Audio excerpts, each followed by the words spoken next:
Hey everybody, it's Nina Motivates. Hey everybody, I am so excited, you all. Why am I excited? Because this right here is a very special episode. Welcome to the You Can Show on ICU Radio 97.3. Or if you are watching the replay on YouTube, thank you for tuning in. This is a very, very special show. You got me today. Me, all to yourself. And I'm so very super excited to be here. I'm very excited to talk about my subject of today. And what is my subject of today? I call today the last 40. Y'all are about to hear about more details, more insight, and this whole thing. So if you've been following me, you know if you've been following me on any social media platform, you already know that I don't even call it a challenge. I call it a partnership, a gathering. A 40-day gathering is what I'm going to call it for 40 days, the last 40 days minus New Year's Eve, okay? The last 40 days of the year. And I'm calling it the last 40. It is a gathering. We are going through prayer, salads, and squats. I've been putting it on all social media platforms, prayer, salads, and squats. And so I wanted to give a lot more insight on where this whole thing came from. What happened in 2010? What is the big deal about these 40 days, the last 40 days of the year? Now, I go according to God's calendar. And so my new year already started, y'all.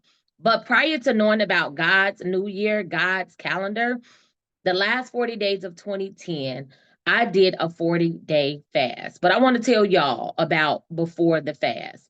What led me to that point? I felt like I was at my lowest.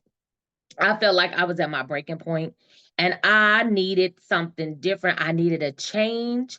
I needed God to show up and show out for me, for my life, and for all of the things that had been going on that I allowed.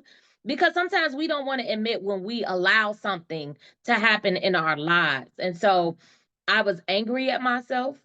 I was I couldn't forgive myself in that time. I had so many questions. And so I was at a point where I'm like, God, I need you to show me that one, you're real. Two, you hear me. And three, that now I'm on the right track. And so I went on a 40-day fast. But let's talk about before the 40-day fast. We're going to go all the way back to 2008. So in 2008, I started losing family members left and right and left and right. It started like February of 2008. First, my great grandmother passed. I had some uncles to pass. My grandmother passed. We lost two generations of our family between 2008 and the beginning of 2009. And so it was close relatives. It was people that I knew, people that I loved.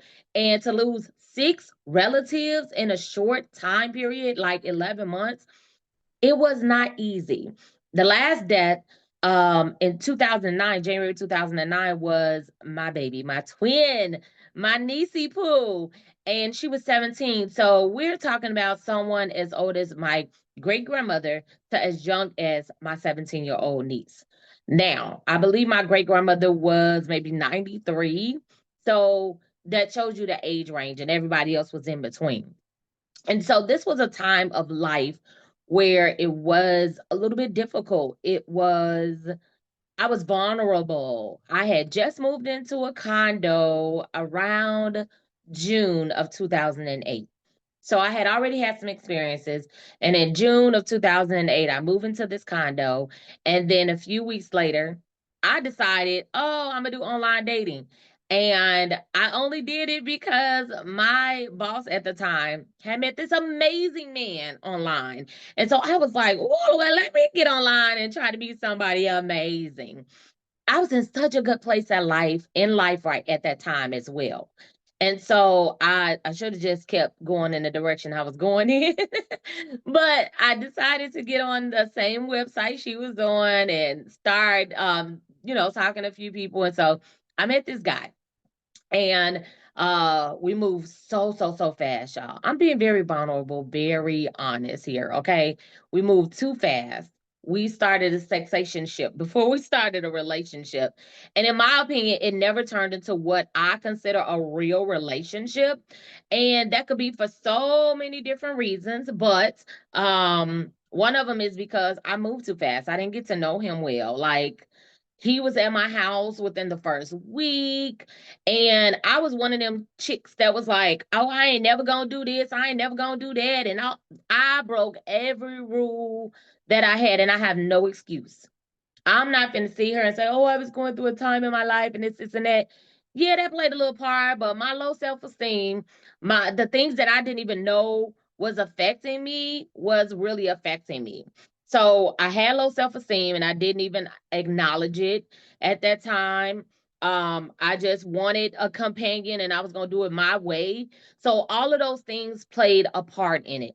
And I shared that because a lot of times we run and say what we won't do, and then we end up in those very situations that we always said, oh, that ain't gonna be me. I'm not gonna do that. And this and that. Did you hear me say he was at my house in the first week? Okay. And yes, we were sexually active in the first week. Okay. And so those things were that played a part in it. And so what we always try to say, oh, a lot of people say sex is just physical. No, no, and no again. Sex is spiritual, it's emotional, it's so many different things. And so I entered into an unhealthy sexual relationship with this guy. And he was at my house that first week, y'all. He really pretty much never left. Okay. Whew, yep, he pretty much never left. He was there all the time. I was taking this man to a job that wasn't a job. So when I met him, he told me this elaborate story. I actually even met his son and his baby mama the first day I met him. Now, people would be like, in my mind, I was like, oh, well then that's something. I meet your baby mama and your son the first day. Red flag. Did not even think about that being a red flag. And I'm gonna be honest, I had some good people in my life. A very good person. She is now my first lady, and we were just friends at the time. And she was trying to, give me some knowledge, and I was defensive, and I was no, come on, who let you meet their child and their baby mama on the first day of you meeting them? But see, she had low self-esteem too. I'm talking about the baby mama. So we both, she okay with it because both of our esteem is not where it needs to be in a healthy level. Okay. And so, but I did have wise counsel trying to give me wise counsel that I ignored. I didn't listen to. I didn't. I was gonna do what I wanted to do, right? And that led me trying to do what I want to do, not listening to wise counsel, and allowing myself into this situation that was no good for me, y'all. It started a journey that took my life in a direction that it was never meant to go in. Sometimes that one decision that you make, and then you continue to make the same decision, even if it's a different way, can lead you down a road where it takes time for you to get back. It's just like gaining and losing weight. It's easy to gain the weight, right? But it takes a whole lot of work to lose the weight you gained. And so I'm in this situation. I'm in this sexationship because I'm not even going to call it a relationship. I'm gonna call it what it is. It never started right. And it definitely didn't end right. But we're gonna get to all of that. And so I started this journey with this guy. It didn't take him long to start cheating. I knew he was cheating. No, I didn't see him in the bed with the person, but I knew he was cheating. And I stayed in this relationship. I stayed with this person. I allowed him to move into my place. I was in school for my master's degree. I was in school. Well, I didn't start school for my master's degree until January of 2009. So let's stay in 2008. During the year of 2008. So he was saying he was working at this place. I was dropping him off at this place, y'all, every day. He was supposed to be going to work. And he brought me some, here, I brought you something from my job. And so I'll just say AJ Wright because AJ Wright is not even around anymore. And that's the place he said he was working at. And so when he brought me this bag, I'm like, oh, you forgot to take the things off of me. Y'all, he was still not AJ Wright because he really wasn't working there.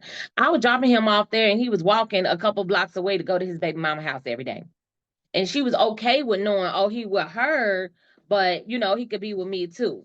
And so, red flag ladies, do not allow yourself to be in anything, and men too, where you know the person is not doing you right, treating you right, and will, a lot of times you hear people say, well, I can have them when I want them. I don't want that. You don't want that. You want somebody that's for you, that God has for you. It's so much to this story, so I want to give y'all the key big details. And absolutely, you will be able to read this story. You'll be able to read a chunk of it in a new book that's coming out by a collaboration that I'm a part of, not that I'm producing, that I'm a part of. And that collaboration is called Fierce and Fearless Phoenix Rising from the Ashes. And that book is going to be released in December, I believe. And I'll always, post the information, tell you how you can get it. Shout out to Sierra, who is the curator of this particular collaboration, and I am writing the forward for it. And so I'm giving you some pieces from the forward, and then there will be a bigger book coming out in 2026 called The Last 40, because I want to give all of the juices, okay? All of the juices. And it's going to take a whole book for that. So let's get back to the story. So in 2008, first and foremost, when my grandmother passed October. So this was early in the year when we started dating. Let's see. It had to be maybe May. I don't remember the exact date that I started dating him, but I believe it was May, June, we started dating. By October 17th, my grandmother passed. When the day my grandmother passed, y'all, he leaves and go cheat with a woman for about a whole week. He missed my grandmother's funeral, and I still didn't break up with him. Do you hear me? I mean, it was a lot of red flags leading up to that. But even at this time, I still didn't break up with him. He was a complete marijuana head, turned me into one, because what? You're either gonna pull a person to you or they're gonna pull you to them. And honey, I was weak. He pulled me to him. And I'm just being honest. I'm telling the truth. I'm just laying it out there. And so I started, I was heavy into smoking weed. And when he was out cheating and stuff, his weed man was my weed man. Okay, y'all, these little bitty hands, they knew how to do all of the things they shouldn't know how to do. I'm rolling and everything else. I'm telling the truth. I'm telling on myself. Okay. And so I was in a bad place, y'all. I was in this relationship that was no good for me with this man that was no good for me. And I would go to bat for him. I would do pretty much anything for him. Now I wouldn't do some stuff, but I would, be there for him. He wasn't working. And at this time, by now, he AJ Wright had closed down. So, I mean, he had a great story for everything. And AJ Wright literally did close down. So I'm out taking him places thinking he's really applying at jobs and stuff, and he wasn't. And so he started selling marijuana out of my condo. Oh, I had just got a condo. Did I tell you that? I think I did. And I was in a rent to own program. So I had 12 months, and at the end of the 12 month, I was going to close on the condo. That's important. Okay. And so I got to keep track of my time, because y'all know I will lose track of time talking about this story. That's why I got to give you the cliff notes. So you got to get all of the books so you can get all of the juices and get some advice, maybe even, or something to encourage you if you have a friend or a family member who is going through something in a relationship that they shouldn't be in. Don't stop praying for them. I thank God for the people who pray for me, my parents. My first lady and pastor, they were just my friends at the time, but thank God, he saw fit for them to become my spiritual leaders and different things. And so, y'all, okay, he wasn't working. We in October of 2008. What he did was he missed my grandmother's funeral. So he came home the day of my grandmother's funeral and decided, oh, I'm just gonna, throw her an after party. He could cook real good, so he would cook and stuff. My family and friends and stuff came over. I got sick.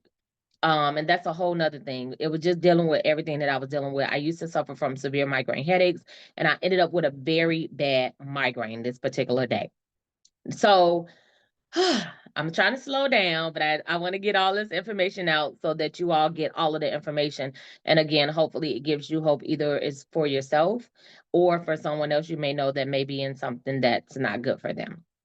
So we run around to 2009. I'm in school. I started my graduate program January of 2009 for my master's in social work with a focus on child and family studies at Loyola University. I'm working as a full-time mental health case manager, and I'm working as a part-time mental health case manager. So most of the time I'm going to my full-time job, 9 to 5, and then I go to school, and then I go work at the CILA from which is a community integrated living assistance program, from 11 p.m. to 7 a.m. By the time I get off at 7 a.m., I'm going to change, going back to work, right? And so that was my thing. That was what I did. And it was that was my life most of the time. I didn't work full time at the community place, but I worked part time. And so I would be there quite often.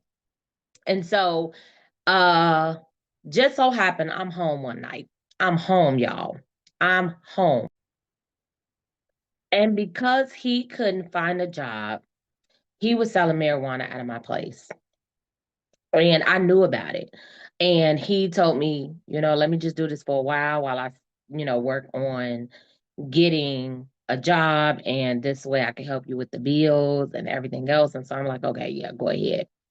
And that was one of the worst decisions I made. Why?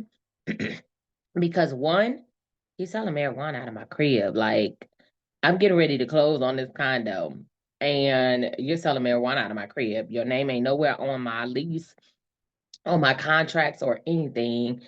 If you know anything about condos, it's a condo association. And so if they don't agree that you should purchase or anything, you're out of there. On top of the fact that he still wasn't helping around the house with financially or anything, like all of the things, but I stayed in it. So on May 29th, 2009, we're not even in 2010 yet, y'all. I was home at 4 a.m. And 4 is my favorite number, y'all. I didn't even think about that, right? 4 a.m., you hear boom, boom. And my house is getting raided, okay? My place is getting raided. I'm in the bed. I jump up. I run to the front door, like, stop. I'll open the door. And they're like, get back, get back. I have on no clothes. None. Nada. Zero. Zip. And he's there.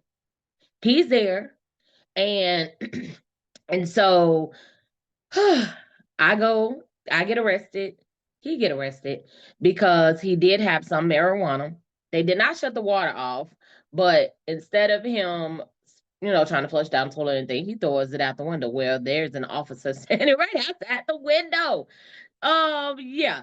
And so he throws it out the window, and he had like 2 grams over misdemeanor. So it ended up being a felony. And it that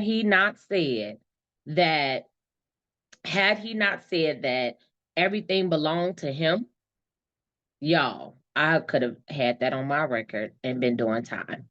So I ended up in the jail cell for 14 hours. I called myself in the jail cell talking about, Lord, I'm fasting. Lord, help me. Lord, forgive me. I'm so why we do that, y'all? Why we do that? We wait until dire situations to be like, Lord, I'm sorry. Lord, I ain't gonna do it no more. All of the things. That was me. I'm gonna tell the truth, shame the devil. That was me, y'all. And so I was in this position where I just couldn't believe I allowed myself in this position. You would think I learned enough, right? And so from there, we ended up he ended up confessing because they interrogated him or whatever. I don't know. He wasn't no big time drug dealer, y'all. But he was around the neighborhood making himself seem like he was, like he had so much. He talking about some, yeah, I'm the mayor of Lansing. Dude wasn't the mayor of nothing. Okay, anyway, let me keep going. But this is the talk he was going around. So of course, you thinking you big and bad or some big type of drug dealer, the police is getting a whiff of this. And so even some dudes tried to, fight him and rob him and stuff like that because of his mouth. And when you do things, you put everybody else around you in jeopardy too. This was one of the first times my life was in jeopardy because of him, but not the last. Y'all, I know y'all like, what, Nina? Wait a minute, but you finna tell us you got out of that. Nope. Let me tell you. So them 14 hours in the jail cell, they released me. They let me get a call finally because they could hold you up to, I think, 24 hours or something like that before you could call somebody. So my mom and them don't know where I'm at. I'm a no call, no show at work. I supposed to went to saw clients, all of the things, y'all. But I'm in jail and ain't nothing I could do. I can't call nobody. I can't reach out to nobody, right? And so I go and they tore my place up. They finally let me out. I called my mom. I called, somebody come and pick me up, take me home. And my house was boarded up. They had given my keys to somebody, like who I was purchasing from. They had it boarded up. And so of course I had to move out of my condo. So I lost my condo. My place was, I mean, when they raid your place, baby, they raid your place. They tore that place apart because they thinking that he's somebody that he's not. And so they thought it was some big stuff in my house, and it wasn't. And so and now I'm finding all of this stuff. I'm finding proof of him cheating. And so I say, okay, now I can let him go. I gotta move anyway, all of this stuff. Y'all, he told me he found Jesus in jail. I mean, was calling me reading scriptures, praying, telling me about sermons he watched, all of the things. What did Nina do? Man, it took all of this to get him on the right track. I even told my now first lady, as I call her, Prophetess Hill, hey, he doing that. And she gave me wise counsel that I did not listen to. How about you wait until he get out of jail and let's see what happens. Don't just jump back into that. She was trying to tell me right, y'all, but I wouldn't listen. I wouldn't listen. And so I stayed. And in staying, he got out of jail. And he was so mean when he got out of jail and stuff. You would think he would be grateful and all that stuff. Nope. So I had found somewhere else for us to live. And I only thing that I put down was, no cheating on me and no selling marijuana. Ooh, you're not getting me back in that situation. Yada, yada, yada. So he didn't sell marijuana from where I was, but he was cheating still, went back to a lot of his old ways. And at this time, I'm like, oh, dang God, you got me out. Now I'm back in and I want to get out again. What could I do? How can we get me out of this, Lord? And so fast forward to 2010, the September 2010. September 2010, August 2010, I got the locks changed. I didn't get all my locks changed. Let me say something, because I was living in an apartment building and I couldn't get the locks changed. So I added a lock on the door. And so he couldn't get in the place, but he could get in the building. And I knew he was cheating. I knew he was doing all of these different things. And so my landlord, like I said, he wouldn't change the locks. My cousin came and helped me put the lock on there. And one day he was caught cheating. How was he actually caught this time? I called the phone. I was paying the phone bill too, y'all, and I knew he was cheating, right? I called the phone and a lady answered, and I said, "Excuse me, who is this?"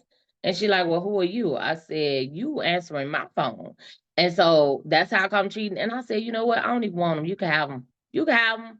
You can keep them. You can have them. I just want my keys back." And so he ended up in jail again for something that happened there. And I ended up meeting up with them when she was going to pick him up from 26 in California here in Chicago. And I just said, "Can I just have my keys back?" He like, "Your keys at her house." And so then he tried to act a fool. Now I did try to break up with him prior to this, but he would do things like steal my car or hide all my electronics. And I wouldn't tell anybody what I was going through. Never have your mouth closed. Okay. Ladies, gentlemen, whoever, if you're dealing with any type of abuse, it don't have to only be somebody punching you. Abuse is abuse. Domestic violence is domestic violence. And so I didn't know what to do. I didn't want to get anybody involved. I didn't want nobody getting hurt. And so I was taking all of this stuff from this man. And finally, I was just like, forget it. You can hide them keys. I went back home and I decided, you know what? I'm gonna just give all my furniture away. I'm gonna move back home with my parents and start my life over. God, I'm gonna do it this time. And that's what I did. I went back home to my parents. I gave all my furniture away. And I had some nice furniture, y'all. I like my furniture. They don't even make them hard marble tables and stuff anymore. You know what I'm saying? That table was nice. But I gave all of that stuff away because one, I couldn't, I mean, it wasn't doing me no good anymore because I needed a fresh start. That was the start of my journey. That was September 14th, 2010, when I said, forget it. So I broke my lease. I didn't care about the money because I needed to start over. I needed a fresh start. And I promised God that this time I was going to do it right. I didn't know how to do it right. And so I started getting closer to the people that was better for me in my life. I started getting closer to the people who was telling me to get away from him, to encourage me, to tell me I could heal, all of those good things. I started getting closer to those people, and it was the best decision of my life. I ended up in so much pain internally because I was angry at myself. I had all of these different things going on internally, mentally. And so then I said, you know what, God, let me fast and let me try everything your way. I've done it my way for so long, but I want to try it your way. And so in trying it God's way, I had a prayer partner and prayed with them at 5 o'clock every morning. I didn't know what I was doing, y'all. A lot of times when God moves me, it's something new. But that was the birth of Nina Motivates. That was the birth of me starting my business as a motivational speaker. God was able to help me heal and help me find my purpose in this path by taking 40 days to focus on him, by taking 40 days to do everything that he tells me to do, asking him questions. Some things I asked in secret, I never said out loud. I never uttered a word to anybody. I only prayed it in secret. And in return, he rewarded me openly on day 40. On day 40, I'll never forget December 31st, 2010, y'all. I learned that the prophetic was real. I learned that speaking in tongues was real. And how did I learn these things? Because I was growing up, I grew up in the church, but I was taught a certain way. I'll just say that. I was taught a certain way. And so I wasn't taught about the prophetic. I wasn't taught about speaking in tongues. I wasn't taught about certain things. And so God proved to me and showed me how real he is and how his word is real. The same yesterday, today, and forevermore, right? And so now I'm open, my eyes are open, and I'm learning all of these great things about the Lord. I'm learning all of these great things about his truth. But more importantly, he was speaking to me. Those things that I prayed and I asked him over those 40 days that nobody knew about. He used somebody who barely knew me to speak life into me. And even while she was speaking life into me, in my mind, I'm asking God questions. And she's immediately answering the questions that I'm asking God in my head. So can't nobody tell me that God does not speak. Can't nobody tell me that God does not hear. And that when your heart is in the right posture, that he won't come through for you. So the last 40, we're going to do this again, y'all. November 20th to December 30th. I am asking all those that may, I want a minimum of 100 people. I'm going after 1,000 though, to join me in the last 40. What is the last 40? We're going to take 40 days and pray. We're going to take 40 days, and I call it prayers, salads, and squats because I want you to do something good for your body. You're doing something good for your spirit by praying. I'm going to share scriptures every day. I am going